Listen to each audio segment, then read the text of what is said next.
magko-concentrate tayo sa reverb and delay. So nakikita ko dito, ang program ng delay and reverb, ito number 21 at saka number 29.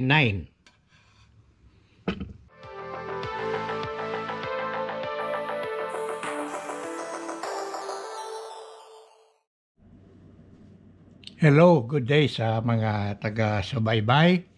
Kung napanood nyo yung pinakahuling video ko tungkol sa built-in sound effect processor, pinagkumpara natin yung built-in sound effect ng Alto mixer, Behringer mixer at saka Yamaha mixer. Sa personal opinion ko, lumalabas pinaka low quality ng sound effect ang Behringer. Kaya ngayon, gagamitan natin ng external sound effect processor itong Behringer. Ikumpara natin kung malaki ang improvement. Pero bago natin gawin yon, testingin uli natin itong built-in sound effect ng Behringer mixer. I-on ko lang itong mixer natin.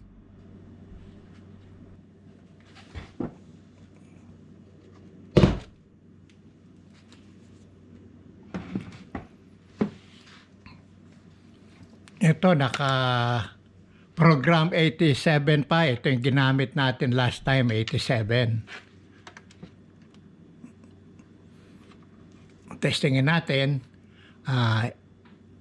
Okay. Itong FXN, aux return, nasa alas 12. Testingin na natin.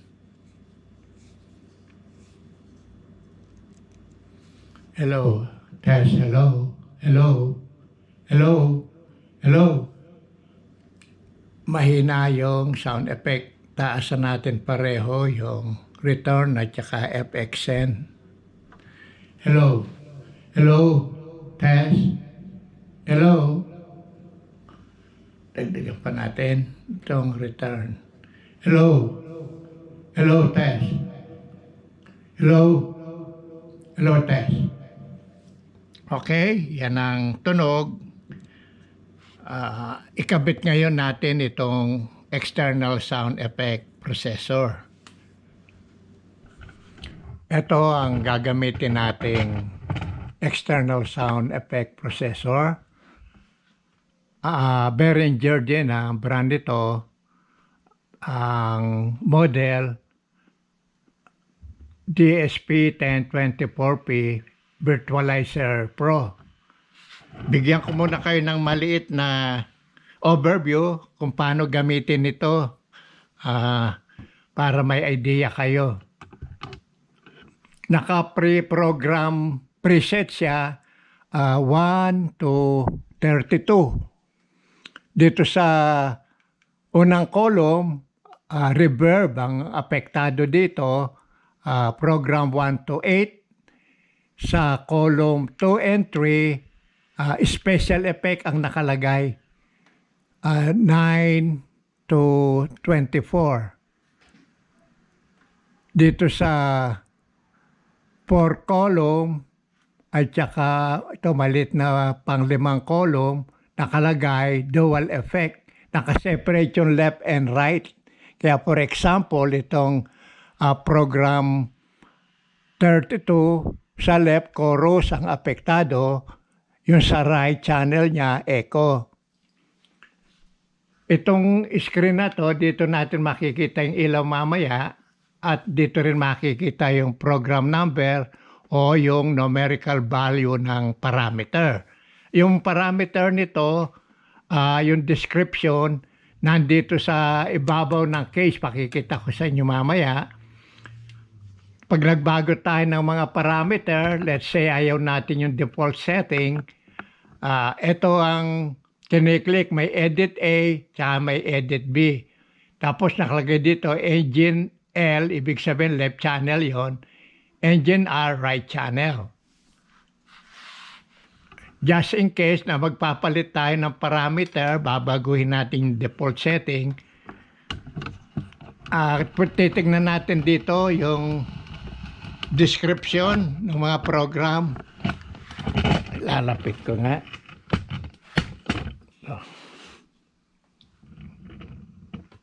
Magko-concentrate tayo sa reverb and delay. So nakikita ko dito, ang program ng delay and reverb, ito number 21 at saka number 29. So meron siya ditong mga affected parameter pag ginalaw natin. For example, itong delay, program 21, edit A, left channel, ang maapektuhan itong delay speed niya. Sa right channel, reverb time naman ang maapektuhan. Kung edit B, yung left channel niya, delay feedback ang maapektuhan. Yung right channel, reverb mix. Punta tayo sa 29, tingnan natin kung anong kaibahan. Pag edit A, delay din, parehas nung program 21, right channel, reverb time, parehas din nung program 21. Sa edit B, yung left is delay feedback, so parehas din. Sa engine R, dito nagkakaiba kasi dito nakalagay high multi. So hindi ko alam kung ano ibig sabihin ng high multi. Iko-connecta na natin itong mixer sa external sound effect processor. Ayan ang likod ng sound effect processor natin, itong external sound effect processor. Lagay natin sa left input itong kable, itong kulay violet. Iko-connecta natin yan sa aux ng mixer. Yung output naman natin, bali dalawang kable, left and right. Itong output, ang left, ito, output number 1. Itong right, output number 2. Tandaan nyo yung kulay. Ita-turn around ko lang itong virtualizer natin.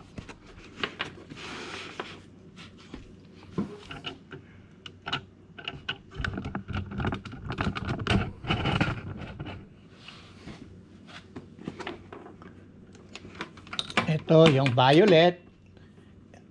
Aux-N, dito sa mixer ang nakalagay FX-N. Tapos itong left and right, itong mixer natin wala siyang aux return jack, kaya mamimili tayo ng stereo channel input sa return natin. Pipiliin natin itong 7 and 8, actually apat yan eh. Ito 5, 6, 7, 8, 9, 10, 11, 12. Ang kukunin ko itong 7 and 8, left channel, itong dilaw, right channel, itong pula. Pinili ko yung 7 and 8 dahil ang control niya nandito sa baba. Okay?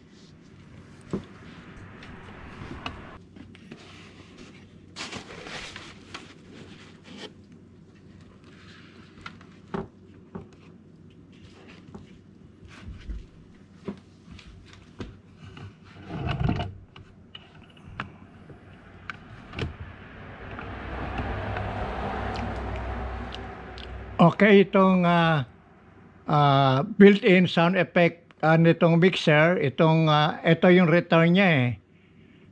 So, kailangan nakababa ito. Otherwise, dalawa magiging sound effect na papasok na signal. Ang magiging aux return natin kasi ngayon, itong volume ng channel 7, 8. Itong aux-N, hindi ko na ginalaw yung setting niya, para maikumpara natin dahil ang setting nito yung built-in sound effect. Tingnan natin kung ano epekto pagka naka-alas 12 din itong aux return natin. I-on ko lang itong external sound effect processor natin. Okay, naka-on na itong external sound effect processor natin.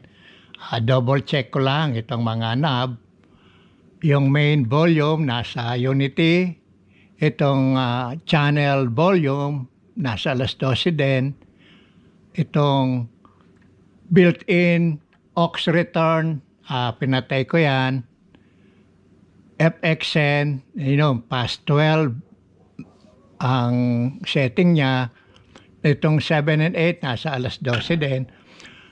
I-program muna natin sa sa Cathedral sa charts. Ito nababasa ko, program number 1, Cathedral charts. Kasi yung Cathedral, dinig na dinig kaagad ang kaibahan. Titingnan lang natin kung merong pumapasok na signal, kung tama yung connection natin.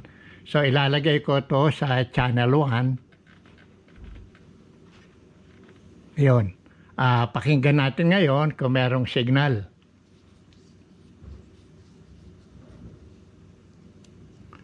Hello, hello. Hello, guys. Hello. Meron, pero masyadong malakas. Bawasan ko siguro itong return natin. At saka itong auxen natin, lagay ko lang sa alas 12. Testingin uli natin. Hello, hello, hello, test. Okay, mas katanggap-tanggap yon. Iseset natin ngayon sa channel 21. Tignan natin yung delay reverb program number 21. Pakita ko muna sa inyo yung mga default setting ng program na gagamitin natin. Ito, nakuha ko to sa manual nila. Ayan, kung nababasa nyo, nakalagay default setting. Itong program 21, yun, nasa engine A, engine B ng left channel, edit A and B ng right channel. May number dito, numerical value. Ang liliit eh. So, tinransfer ko dito sa papel para madaling makita mamaya, just in case na magbabago tayo. Okay, so, punta tayo sa program number 21 muna.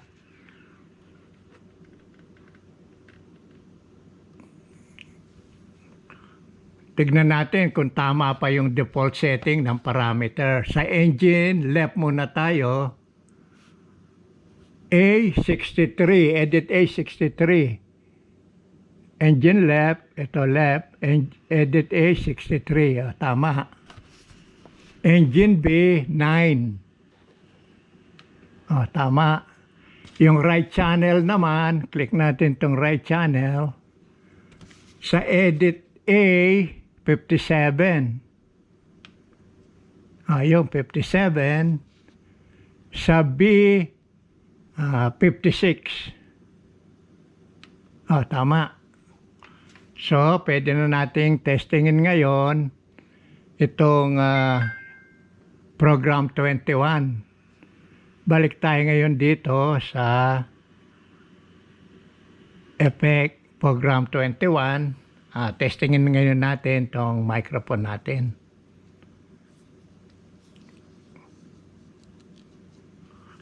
Hello. Hello. Hello. Hello, test. Hello. Napansin ko mas dominant yung reverb. Hello? Test? Pero parang mas maganda ang tonal quality pagka may external sound effect processor. Tignan natin ngayon yung program 29. So, lipat tayo ng program 29. Yan. Tignan natin ngayon yung parameter niya. Sa left channel, edit A, left channel. Edit A is 55. Tama. Edit B, 20. Tama naman. Yung right channel, edit A, 21. Yung B, 40. So, Yeah, tama. Testingin natin ngayon itong quality ng program 29. Hello. Hello? Hello? Hello? Test? Test one. Hello? Parang mas gusto ko ang program 29. Parang tama lang yung reverb. Pero yung delay niya, echo, masyadong madami tsaka matagal. So, babaguhin natin yung parameter noon. Titignan ko dito sa case, sa taas kung anong pwede natin galawin. Gusto kong bawasan yung echo. Okay? Baka ma-confuse nga pala kayo bakit number 40 ang nasa screen at hindi number 29, yung program number 29. Kuan ito, parameter ng program 29. Right channel, edit B. Pag kinlik natin itong effect, lalabas dyan 29. Okay. Ngayon, tignan natin dito sa taas kung ano yung papalitan nating parameter para mabawasan yung echo delay. Ayan o, nakikita ko sa edit A. Left channel, babawasan natin yung delay niya, yung speed of delay. So, tignan natin yung edit A, left channel.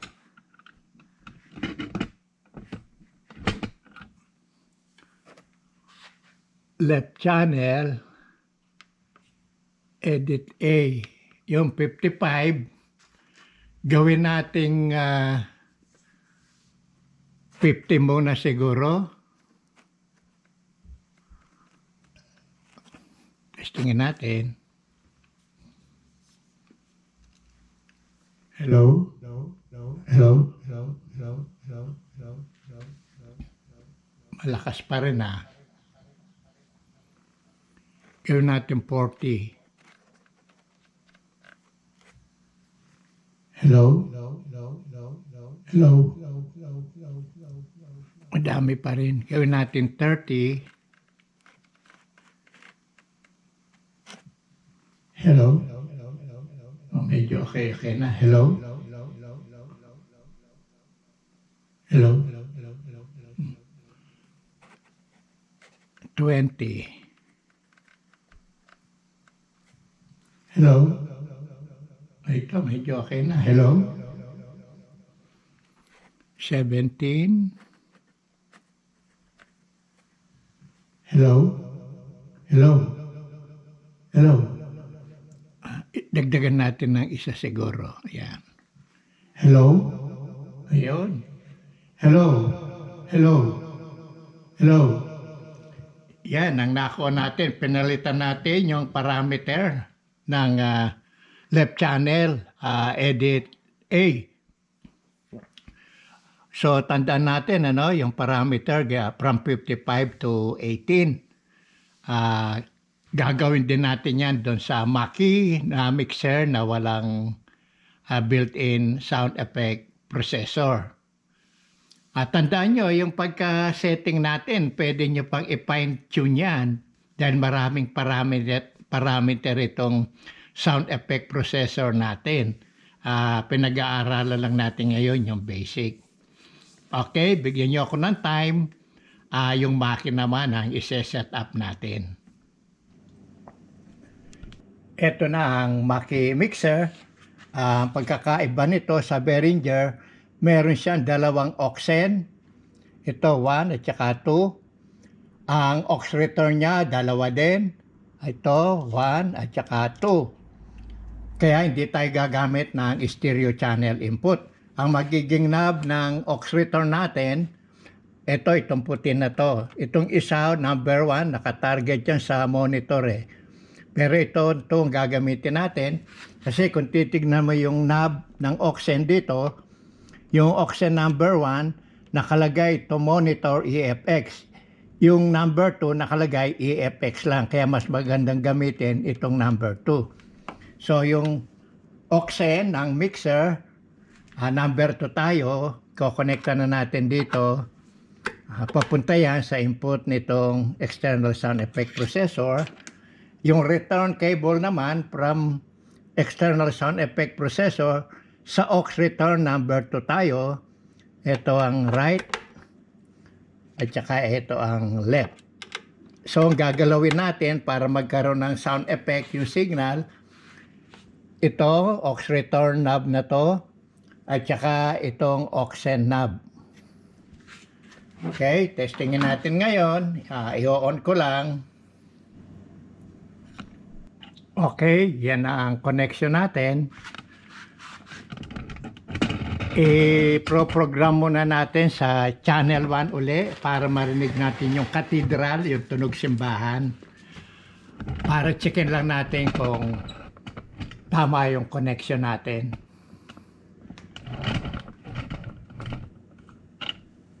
Testingin natin ngayon.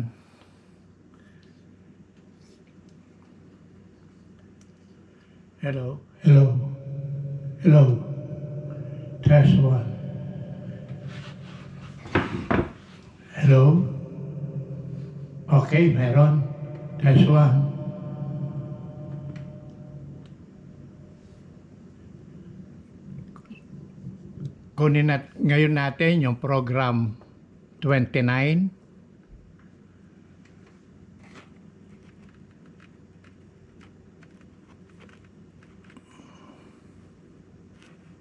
Tignan natin uli kung na-retain yung parameter. Engine left. Edit A, 55. Okay, nandun pa. Engine B, 20. Okay. Tignan natin yung right channel. Edit A, 21. Okay, tama. At edit B, 40. Okay, tama pa. Pansinin nyo itong umiilaw dito, nakalagay store. Pakikita ko sa inyo kung ano purpose niyan mamaya. Testingin natin ngayon. Hello? Hello. Hello. Hello. Test. Hello, test 1. Okay, i-set natin yung parameter ngayon ng left channel, edit A sa 18. Tulad nung sa Behringer kanina. So, engine left, edit A, gawin nating 18. Lagay muna nga natin sa 20 o kahit 30 kasi magkaibang mixer naman. Tignan natin. Hello? Hello. Hello. Hello. Lakas pa nga. Sa 20. Hello. Hello. Test 1. Hello. Sa 18. Hello. Hello. Nawala naman yung echo. Tama lang siya sa 20. Hello. Hello. Test 1. 21. Hello. Test 1. Hello, test. Hello, test. Dagdagan ko yung return siguro. Dagdagan natin.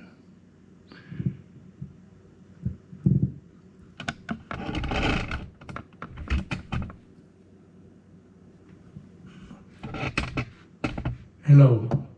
Hello, test. Hello, test. Ayun. Hello, test. Hello. Hello. Test 1. Hello. Napalakas. Bawasan natin. Hello. Hello. Hello. Ayun. Lagay nga din natin sa 18 ngayon. Dinagdagan ko lang ng return eh. Hello. Oh, sa 18 din, pero dinagdagan ko ng konting return. Konting-konti lang. Hello. Test 1. Hello, test. Ayun, hello. Hello. Okay? So, parang mas maganda ang tunog nitong Mackie compare sa Behringer. Anyway, kung gusto nyong i-store itong program 29, tapos na yung parameter na iset na ninyo, tulad nito, napalitan natin ng 55 to 18, para pag ginamit nyo, wala na kayong gagalawin uli, i-store nyo yung program. Kaya pag in-store nyo to, wala nang makakagalaw dun sa program na ginawa nyo. Ito, 29 ito eh. Ang tawag dyan, preset. So, gagawin natin user number. So, assign natin yung 29 sa user number 3. So, i-click natin ito, store. Pag nag-blink ito, kailangan ilagay natin number 3. Okay? Ayun, nag-blink. So, kailangan number 3 ilagay natin. Ayun. At saka natin i-press uli itong store. Ayan, nakaprogram na yan. Nagaling sa 29 pero user program na ngayon yan. Kaya pagka ginamit natin yan, pakinggan natin yung tunog, ha? Hello? Hello, test. Oh. Hello. Na-save natin yung parameter. Hello, test. Hello. Ganda. Okay. Sana meron kayong natutunan dito sa video natin, lalo na yung mga beginner pa lang. Sana malaki ang naitulong nitong video sa inyo. Salamat sa panonood ninyo. Thank you.